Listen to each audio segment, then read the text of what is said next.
very good morning to you all, you wondrous fumblers, you champions of the four-walled court. I think you're all great at squash. Truly, you might all be great at squash. Have you ever played squash? How could you possibly know if you'd be great at squash if you've never tried squash? I like to ask you questions, even though I know you can't reply. I like to imagine you answer them out loud. Do you? Do you answer them out loud? Do it now. See how it feels. Have you ever played squash? How was that? Did I give you enough time? Did you cringe a little bit? Nice. I've just asked an AI language model. They don't need free advertising from me on the Simple Joys podcast. I think they're doing okay. I just asked an AI language model to tell me what proportion of people in the UK have ever played squash. The answer will astonish you. Maybe. Somewhere between 98 and 99% of British people have never played squash. Does that astonish you? Maybe I'm being hysterical, but you can tell me if I am. Now's fine. Go on. Sorry, I will stop doing that. I can't hear you. This is a bit like those YouTube videos where you can practice reserving a table at a restaurant in Italian. Per quante persone? Now you say, per 5 persone, grazie mille. And that's not what this should be. This is a podcast about simple joy. It's not elocution lessons for weirdos. Contrary to popular belief, this is not a guide to being slightly socially peculiar. And most importantly, and I truly cannot stress this enough, this is not a conversation. So zip it. Nonetheless, I really want to know if the national squash statistics are reflected in the Simple Joys podcast listenership. If you're listening to this on Spotify in the week of release, there's a poll down there. Tell me. Tell me if you've played squash. I have to know. Please do it now. Do it. I'm gonna wait while you do it. Okay. I have played squash. I know, not to flex, I have played squash. I have a squash racket. I was 20 years old when I popped my squash cherry in my second year of uni. I lived around the corner from a squash court, and I got real squashy for a year. I had such a good time playing squash. Maybe I'll tell you why. First of all, it felt weirdly nice being in a closed box. I surprised myself with how much I enjoyed that aspect of it, because in a sense, every room is a closed box. But no room I've ever been in has felt more like a box than a squash court. It's just a big, tall, empty box. It feels like it's as tall as it is long, which it almost certainly isn't, but it felt like it was. And I think it was also partly because it was in its own standalone building out the back of a uni accommodation. It was a small building, just for squash. But mostly because when you go in there and you close the door behind you, in spite of the fact that you're an adult, that you're doing a degree, that you're a 20-year-old man who cooks his own food and wipes his own bum, in spite of all of that, you're given total privacy to chase a small rubber ball around a room for an hour. I went on my own quite a lot. I'd play music out of a speaker and I'd just chase a ball around a room for an hour. It was such a silly way to spend an hour, and I absolutely adored it. And the fact that I could do it in a purpose-built box, cut off from everything and everyone else, made it feel like the most justifiable thing in the world. I didn't know it at the time, but that was a simple joy. I think it tapped into something that I call the communal human consciousness. Activities that humans have engaged in for hundreds of thousands of years, like building a den, squash box, running around and chasing stuff, they make us feel a certain kind of way because they're somehow essential to what it is to be human. The communal human consciousness is a really important thing to be aware of, I think. There's no doubt in my mind that a communal human consciousness exists and that there are things that are fundamental to humanness wherever it occurs. Because each new human surely can't be born a completely blank slate. From the moment you're born, you are human. Or perhaps from the moment you're conceived, or perhaps somewhere in between. I'm not going into that right now, or probably ever. But from the very start, you are a human. And that has to mean some things beyond just an on-paper classification. There are behaviours that basically all human babies do, which no one's told them to do. The most popular one is probably the one where babies grab your finger. People love that one. If you touch a baby on the cheek, it'll turn its head towards you and open its mouth. A personal favourite for me. If there's a loud noise, a baby will fling its arms out. That's great. Almost all babies cry often. Almost all babies look for eye contact with other humans. Almost all babies' first impulse, when they don't know what an object is to put it in their mouth, even though no one's told them to do that. No other animal does these same things. And don't get me wrong, babies are all different in many ways, but there are some behaviours that they all share despite never having been told about them. They're born with the impulses to do these things hardwired in.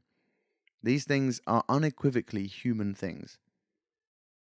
Unequivocally human things are a place where many joys can be found, I think. I can't find any logical reason why I became so obsessed with walking.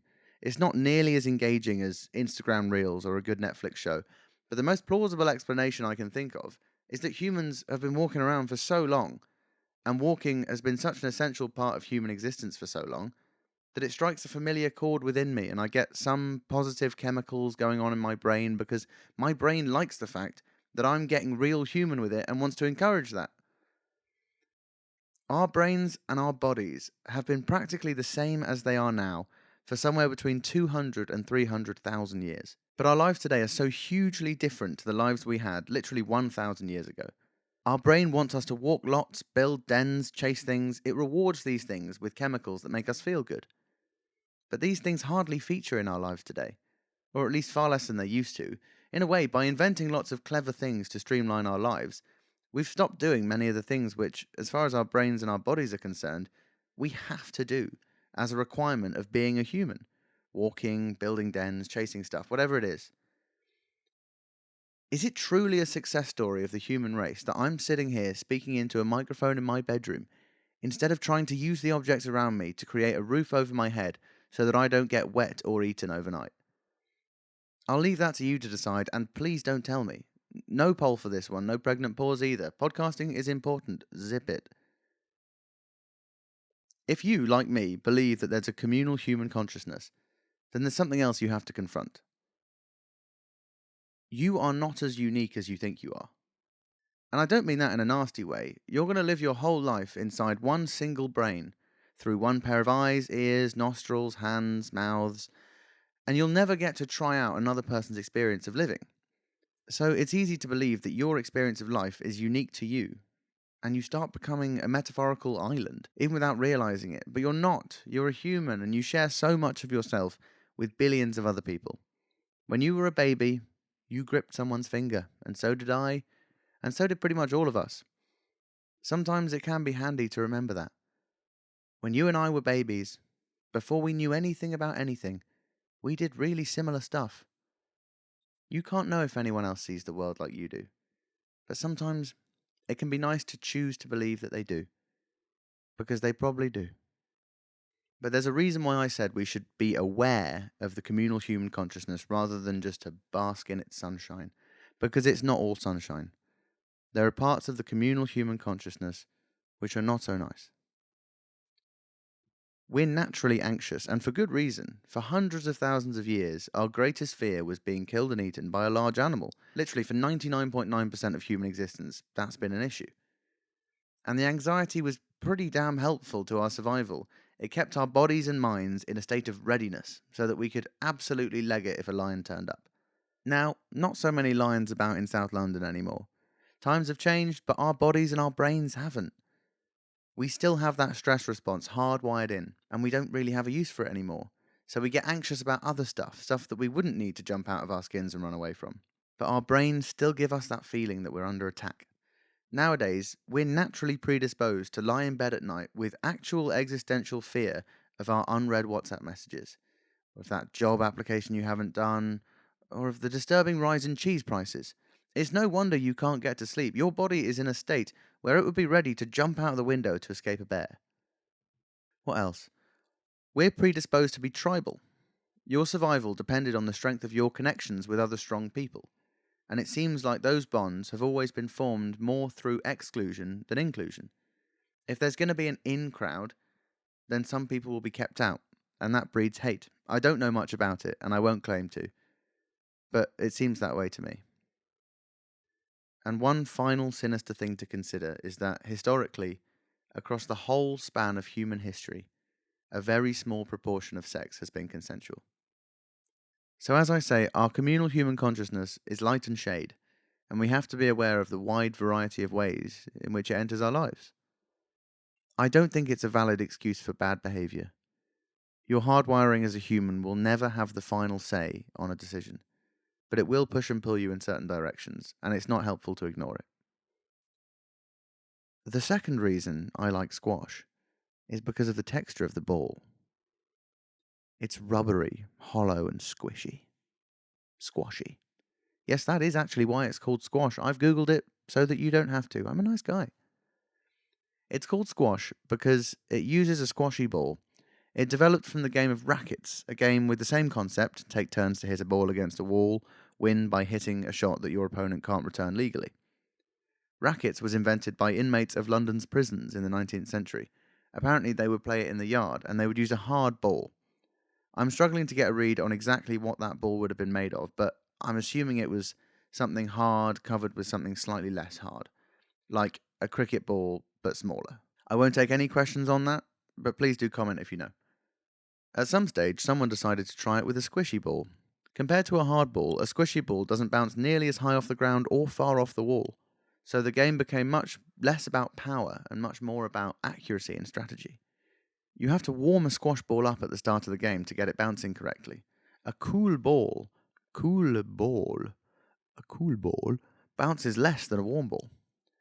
You warm it by rolling it around under your foot and then smashing it against the wall a few times. Squash balls are so satisfying to hit. You can really smack it super hard if you want to, but it won't necessarily make it harder for the other person to return. In fact, it might make it easier. A squash ball might be my favourite of all the balls. Maybe second after the slitter used in the Irish sport of hurling. That is an exceptional ball. The third reason I like squash is that it's possible for players of any ability to have a good game. Tennis is really hard, and if you match up two players who are both not very good at tennis, they probably won't have a particularly competitive game. To have a good game of tennis, not only do both players need to be of a similar level, but that level needs to be quite high. But in squash, because of how comparatively easy it is to hit a squishy ball against a wall with a big racket, two players of a similar level can have a great competitive match, even if they've both just started. You gradually work out strategies, and it's not just whoever can hit the ball hardest wins. There's lots to it strategically. And the evidence of that is that a 70-year-old who's played squash their whole life will beat a young, fit, tennis-playing 20-year-old every time if the 20-year-old hasn't played squash. My granddad used to be a squash coach, and he'd probably beat me today at 82 years old with a double hip replacement. I think we can all agree that padel is quite a silly game. And I do feel bad for squash in light of the recent meteoric rise of padel. Maybe squash has just suffered for how long it's been on the scene. It's not new and it's not sexy in Spanish like padel. But it's a huge amount of fun and significantly cheaper. Just saying, go play squash. And excitingly enough, squash has won a great victory recently. Just in the last year or so, it's been recognised by the International Olympic Committee, and it will feature in the 2028 LA Olympics. You don't see padel on that bill, do you, pigs? I'm sure padel's really fun too, but just like certain AI language models, padel doesn't need my endorsement. It's doing just fine. This week's guest, as you'll soon learn, is an aspiring padelsman, and I don't hold it against him. Freddy Foulston is one of the larger-than-life characters in my life. We studied classics together and played football together at uni, and I asked him to be a guest on this podcast for the simple reason that I don't recall ever having had a dull conversation with him. It feels unfair to deem any conversation dull, and in doing so, I am aware that I'm condemning my own social skills just as much as those of the person that I'm talking to. But Freddy has a uniquely entertaining turn of phrase, and I've always liked it. As I said, he studied classics, which is the study of ancient Greek and Roman language, literature, history, and culture. And he loves it. As far as the communal human consciousness goes, the classics is an incredible resource. We have unbelievably detailed access via writing, art, artifacts, architecture, to the lives of people who lived 3,000 years ago and longer even. If you believe that we're all in some way the same, this is absolutely fascinating. Using the same brain and body and facing similar conundrums, how did they choose to act? Would I have done the same thing in their position? Through the classics, we have an incredible resource for the study of innate humanness. I wonder if anyone in ancient Athens ever dreamt up the game of squash. I bet they did. Freddy went on to do a postgraduate degree in journalism and now works as a freelance journalist. He primarily does broadcast journalism. In particular, you can catch him on Times Radio and Bloomberg, plus on his own podcast, Headline History, where he discusses the historical background to current headlines. It's important stuff in a world that's becoming increasingly dogmatic, misinformed, and polarized. Give it a listen. It's perhaps worth mentioning that during this interview, Freddy and I were sitting on beanbags on his bed with a contemporary art-style elephant between us. It was the most peculiar podcast setting I've ever experienced, and I think the kookiness of the location possibly bleeds into the interview a little bit. If you'd like to see how that looks, head on to Instagram at simple.joes. It's mental. I'll give you no more background than that. Please snuggle down and enjoy the dulcet tones of Freddy Foulston on the Simple Joys podcast.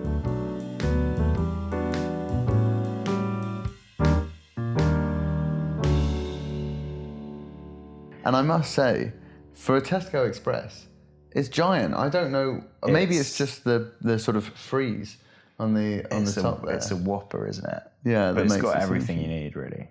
I'm sure it does. I don't know if there's a size of Tesco between Express and Extra, but I feel maybe there should be. Because that doesn't strike me as an Express. I know. But there we are. But if you need a rump steak or if you need dinner. Or a roll of toilet roll. Oh, yeah. Generally all you need. Well, that's the... Daily, he's going the more daily stuff. A six-pack of toilet rolls and a rump steak. I don't do a meal deal, though. Are you a meal deal man? I am a meal deal man, but I think only for lunch. I find that a dinner time meal deal is quite a depressing thing to go through. Yeah, that is, actually. Like dinner, I guess, any sort of cold dinner I struggle with. Yeah. I feel like dinner should be warm, but a cold lunch is grand. In a sort of Italian way. I suppose so, but a German... so do Italians do cold lunch, warm dinner? I think it's usually a hot dinner. I mean, when I stayed in Sicily, when I tried to teach myself Italian, I did a homestay, and every night it would be the primi and secondi. Really? Yeah. That's proper. In your host family? In the family, and with the host family. That is wild. It was so good. What sort of thing for each? Pasta first course. Yeah, always. Quite a big portion. Big little piatto. Piatta. you know. And then sort of a fish or meat main course. Nuts. Which was nuts. That is perverse. Chunky. Do they have small lunches? Yeah, I think so. Yeah. And a pastry for breakfast, isn't it? Nice. Is that right? A pastry and an espresso. Is that what you did when you were in Napoli? I was only in Naples for like 3 days. Oh yeah, in that hostel. And I'll tell you, during that time I ate about 7 meals a day. Did you? Yeah. An arancino for breakfast. Yeah. First thing, wake up, arancino. Arancino course. I because I'd just finished a 2-month walk of like just sleeping in a tent the whole time, cooking for myself the same meals 3 times a day. Yeah. I just ate everything. I couldn't get a direct flight home, so I just went via Naples for 3 days and just like had like 7 meals a day. It was so nice. That's unreal. So nice. But yeah, why do we always revolve around the number 3 for meals? Yeah. 3 meals a day, 3 courses per meal. But that's not really... So perfunctory. It is perfunctory. Yeah. It's exactly we what need it to is. change that. We should. We need to change. I think 5 small meals. I suppose people are experimenting in that direction, aren't they? Yeah. But you went to Sicily, that was a couple of years ago now, wasn't it? Yeah, that was, I think that was in the second year of uni, in a holiday, just had a bit of spare time. Should have been revising for collections and just thought, let's go. Because, we never, well, you had your German teaching, but I wanted to use the classics to get the Italian going. Did it help, the Latin? It massively helped. Yeah? Yeah. Like, all of the teachers out there were just saying, how do you, you seem to know a bit already. What's that from? And I was like, Latin. They were like, no way. They had such a reverence for it. Which that's so cool. People obviously don't have here because it's so associated with Boris Johnson or whatever. Yeah. Did it change the way you did Latin when you got back? I completely mullered it. Yeah. How about you? How is your Italian? Not great. Is it 3 days worth or? No, it's... You've got a bit more. You've been doing Duolingo on the side. I've been doing Anki on the side, which is an absolutely Is Anki much better? Well, I find it's better, but it's not a holistic way of learning a language. It's just vocab, really. Like, you can do phrases, but you wouldn't really be able to learn grammar with it, which is okay. I did a year's worth of lessons. Nice. Which, that's 3 or 4 years ago now. And they were in German because I was doing it in Munich, so it was a bit of a mindfuck at the time. Oh wait, yeah, it was because I had so much time. Italian lessons in German in a German uni, which thanks, mate. Come on, that's actually quite major clout. It was awful because I went into an A2 class. The total beginner is A1. A2 is slightly above beginner. And I was a total beginner, but I assumed, similar to you, like with a bit of Latin background, I could probably muddle race ahead of the pack. Yeah, well, exactly. That's awful. I thought I could, just because I only had a year, I thought I might as well just try and get a little, struggle a bit, but get through it. And what I didn't realise going into it was that I had never said an Italian sentence before, which makes a big difference. Yeah. I got in there and I was like, I can read this and I can understand quite a lot of it. Exactly. But I don't know how it sounds. I can't and most of the lesson was here's this activity, talk to the person next to you. The person next to you is Marco, the Münchner. And sort of a very kind of the German twang coming through on the Italian. So much. They say instead of Voglio andare al supermercato. Good example. Andare would be andare. Yeah. Yes. I had exactly the same. Really? Yeah. When I went to a school in Venice as well, and cool. A lot of Germans and actually Austrians coming down. Just literally, you could do that in a road trip. And then. That German accent coming through with the Italian. Was that on the same trip you went over to Venice? This was later. This was actually only last year or the year before. Oh, nice. So your Italian journey has been a long and fruitful one. It has. Yeah, it has. I'd like to go more. Yeah, totally. Me too. I'd like to go to Palermo. Palermo. Yeah. Why there? Just, the crumbling palazzi. Just the beaches. You got the beaches. Yeah. You've got a lot of good stuff in Sicily. It's not even connected to Italy. I was reading a big thing recently. They're thinking of doing a bridge across from Messina to Sicily, right? Because those two land masses have never been connected. It's the biggest island in the Mediterranean. So, is watching films a simple joy for you? I think it definitely can be. For me, I would say I'm less of a film buff, and I don't think I'm enough of a film buff to say that. And also, I'm a bit of a stickler when it comes to simple joys, and I hope that people are less sticklerish than me, because for me, watching films couldn't be a simple joy because it depends on the film, and there might not be joy.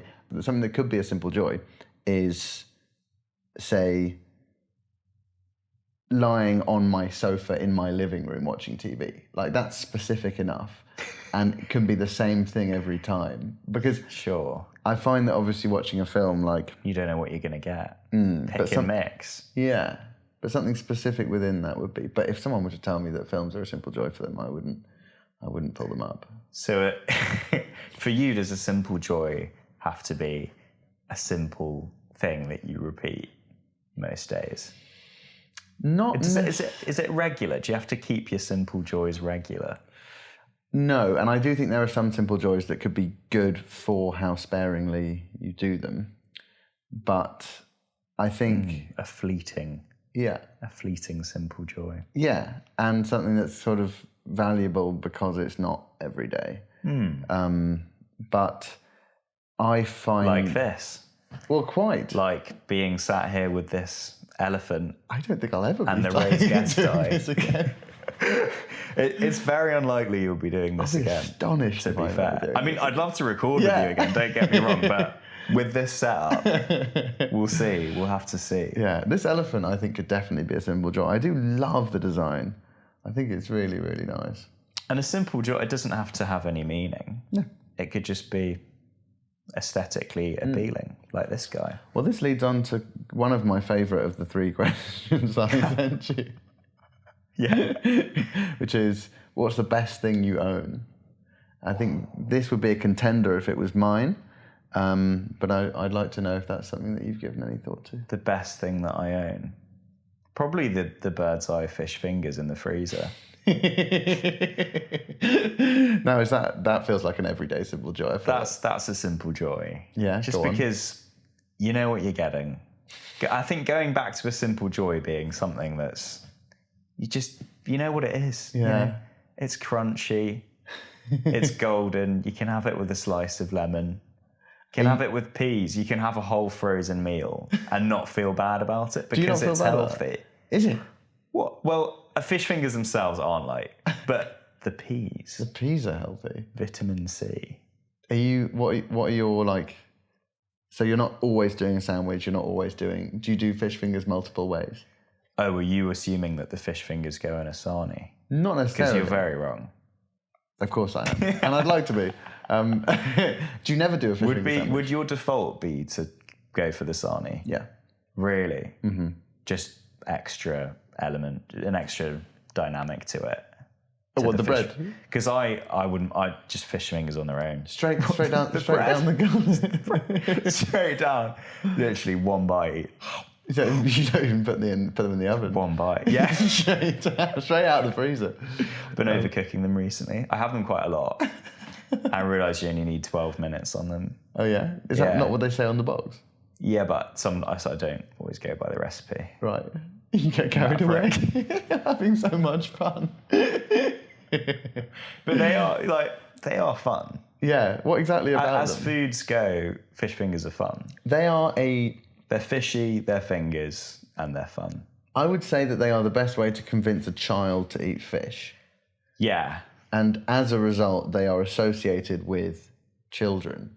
But what are you trying to suggest, mate? I don't think I'm reinventing the wheel with this. But I think they don't necessarily have to be a child's meal. They just have that kind of vibe. But it's one of those things that it's instantly nostalgic because it has been sort of ingrained into you since childhood. Yeah. Well, I haven't had fish. I haven't been force-fed fish or anything. Do you like are you a fish fan generally? I would say so. Yeah. Yeah. Tinned fish on a camping trip. Did you ever do that? I had sardines on the first 2 days of the long walk in Armenia, but the did you? Yeah, I had the first before the goat's cheese dessert.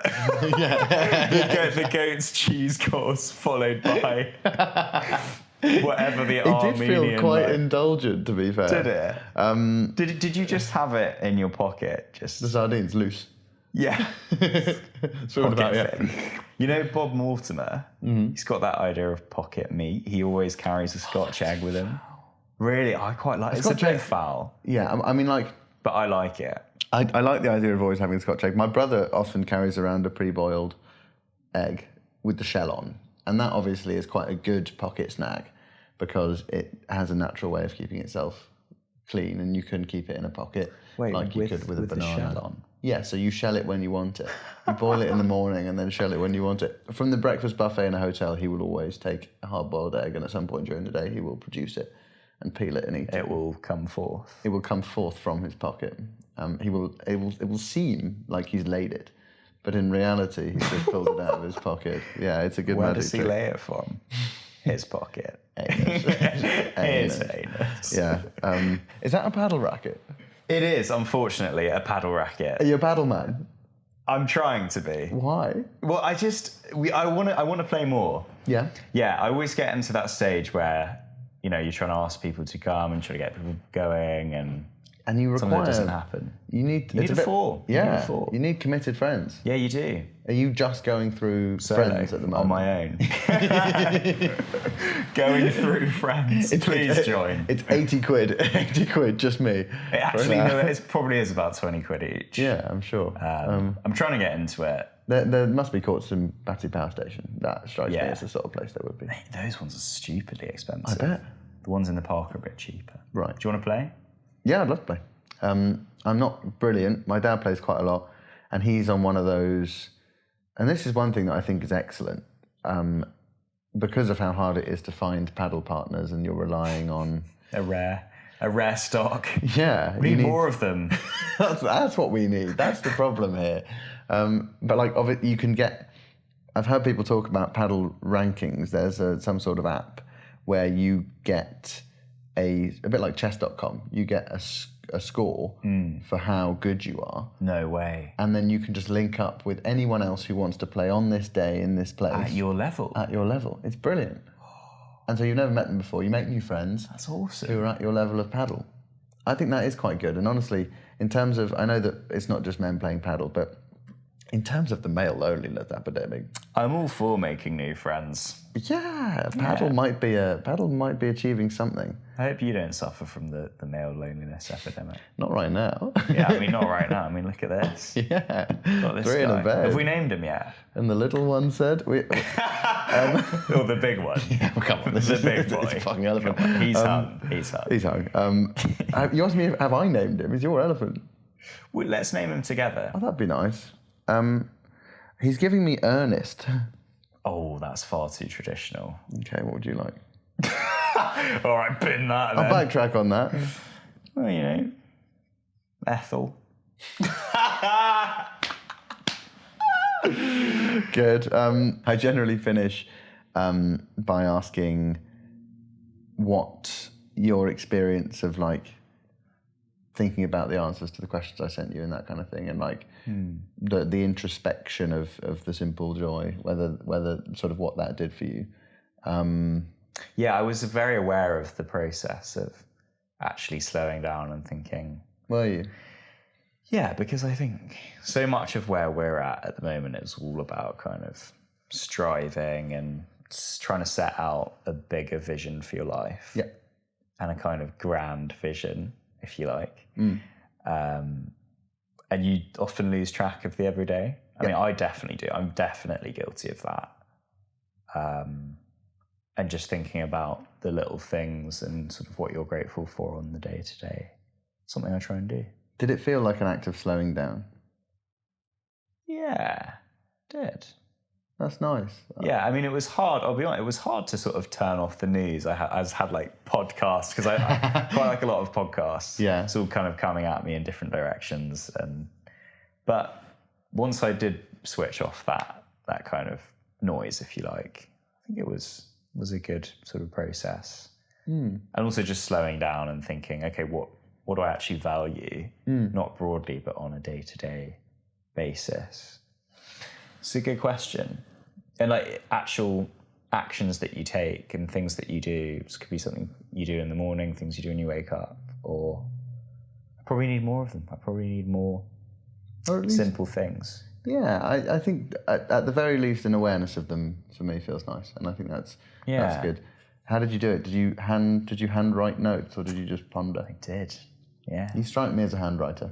Sat down at the desk and just laid it all out on paper.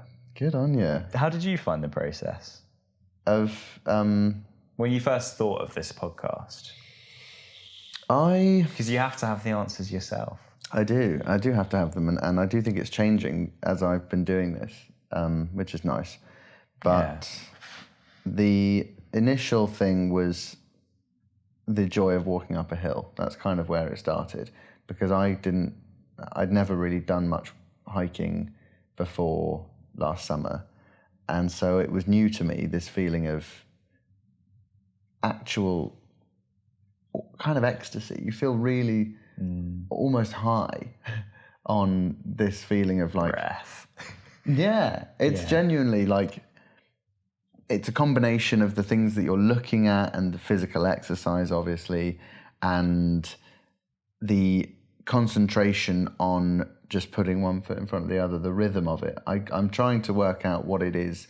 It's this cocktail of things that makes this feeling of joy, which feels endless, feels like you can do it whenever you want, and it feels like you don't actually expend anything. You're not kind of using anything. You can just access it. And it gave me this sort of idea, which was actually in combination with reading some stuff about like spirituality and mindfulness and that kind of thing. This idea that there is some sort of joy possible and present in any moment. And you can, it's not as easy as opting in, but like you can find joy everywhere, whenever. And I like that a lot. And so, yeah, I think that was where it came from. And then I just started trying to look in other avenues of my life. And one really helpful thing and quite fun thing is to try and pick out a couple of joys in every room in your house. And that's quite a good thing because you visualize it and you're like, maybe the feeling of pulling those drawers out. I've never pulled one out. I don't know whether it's nice, but like some drawers, when they've got little wheels on, the little rollers, it's a really satisfying kind of thing. And like you can pick out those little things that like popping bubble wrap or something. Totally. Yeah. Sharpening a knife. Bit more menacing. Strangling a goose. The crunch of a fish finger. Totally. I can totally see that would be one. For me. Yeah. Yeah. Completely. Or for you. And for you. And here's one. The sensation of a hot chocolate brownie and cold vanilla ice cream. Oh, with you on that. That's really good. Because you can get it to almost burn the roof of your mouth and then the ice cream comes in and saves it. Yes. Yeah. That's glorious. I don't know if that would work with apple crumble and custard. Not quite, but I find a really doughy crumble, the sort that you might have got in like your school canteen. Do you like a doughy crumble? I do. Forgive me. Forgive me. Forgive him. Forgive me for sounding slightly pornographic, but I do like a doughy crumble.